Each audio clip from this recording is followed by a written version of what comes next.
Have you ever found yourself puzzled by unexpected behavior in your code? It can be incredibly frustrating, especially when you're trying to understand how something works. If that sounds like you, stick around because today we are diving into the world of negative matching in Extglob and parameter expansion. I totally get it. Many developers have faced issues with parameter expansion, especially when it doesn't behave as expected. You're not alone in this struggle, and it's a common hurdle in shell scripting.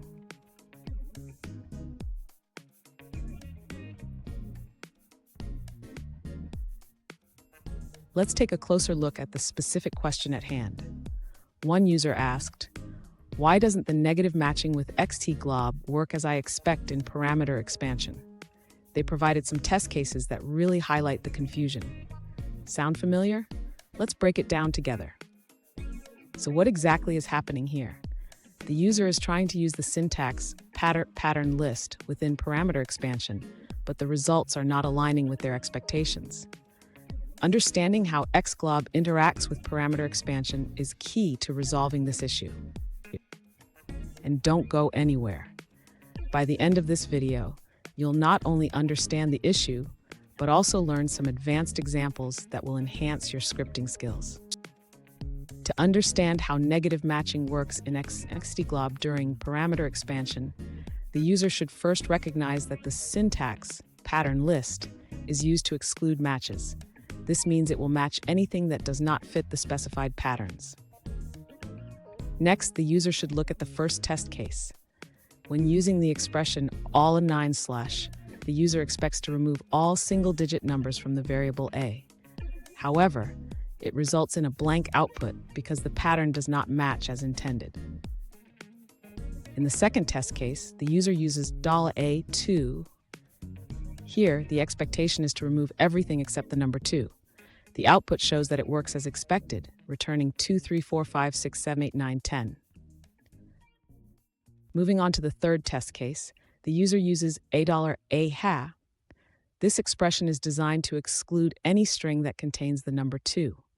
The output is as expected, showing 2, 3, 4, 5, 6, 7, 8, 9, 10. Finally, in the last test case, the user encounters unexpected results with /. The output shows multiple commas, which can be confusing. This happens because the pattern matches and replaces all occurrences, leading to extra commas in the output.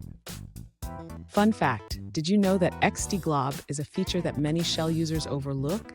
It can be a powerful tool when used correctly, but it can also lead to some head-scratching moments. Now, let's look at the answers provided by other users. This user explains how negative matching works in parameter expansion using the syntax parameter pattern string. They clarify that this method finds the leftmost longest substring that matches the pattern and replaces it with the specified string. They break down the process into parts: prefix, match, and suffix. The prefix is the shortest string that allows the match to occur, while the match is as long as possible.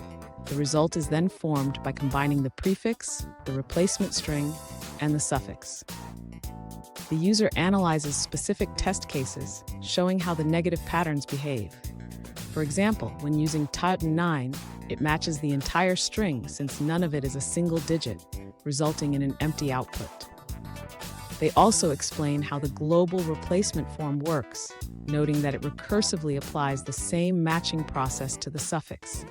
This can lead to unexpected results, such as extra commas in the output. Here's a pro tip. Always test your patterns in a safe environment before applying them in your scripts. This can save you a lot of time and confusion down the line. And there you have it.